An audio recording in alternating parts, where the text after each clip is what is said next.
Selasa 18 Februari malam tadi, penyidik di Tipidum Barreskrim Polri menetapkan 4 tersangka dalam kasus pembangunan pagar laut di Tangerang, Banten.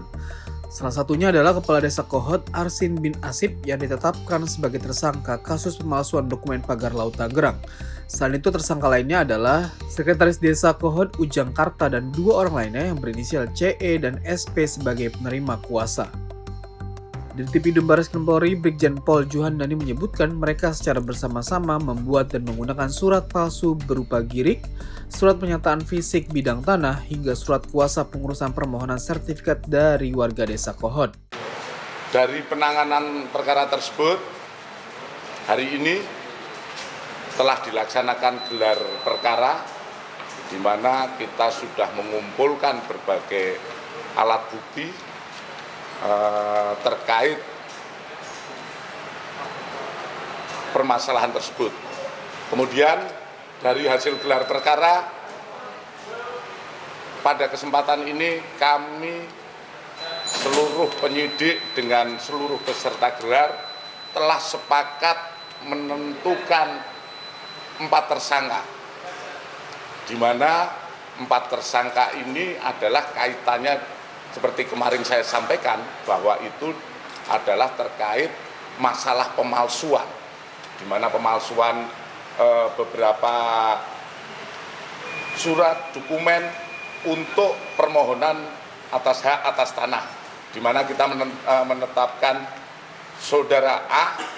selaku Kades Kohot, saudara UK selaku Sekdes Kohot,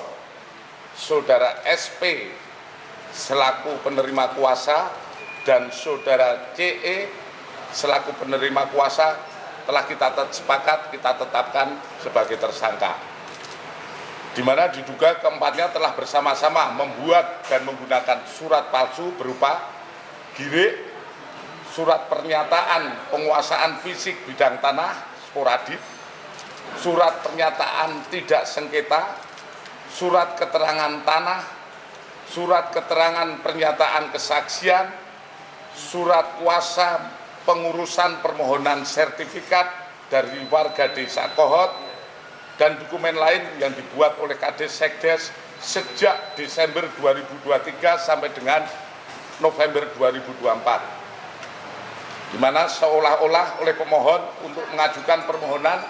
pengukuran melalui KJSB Raden Muhammad Lukman Fauji Perkesit dan permohonan hak kantor pertanahan Kabupaten Tangerang, hingga terbitlah 260 SHM atas nama warga Kohot. Motif dibalik kasus pemalsuan dokumen yang berkaitan dengan pagar laut Tangerang ini adalah ekonomi, yaitu mencari keuntungan finansial. Pemeriksaan terhadap kepala desa, sekretaris desa, dan kuasa hukum menunjukkan adanya saling lempar tanggung jawab terkait aliran uang.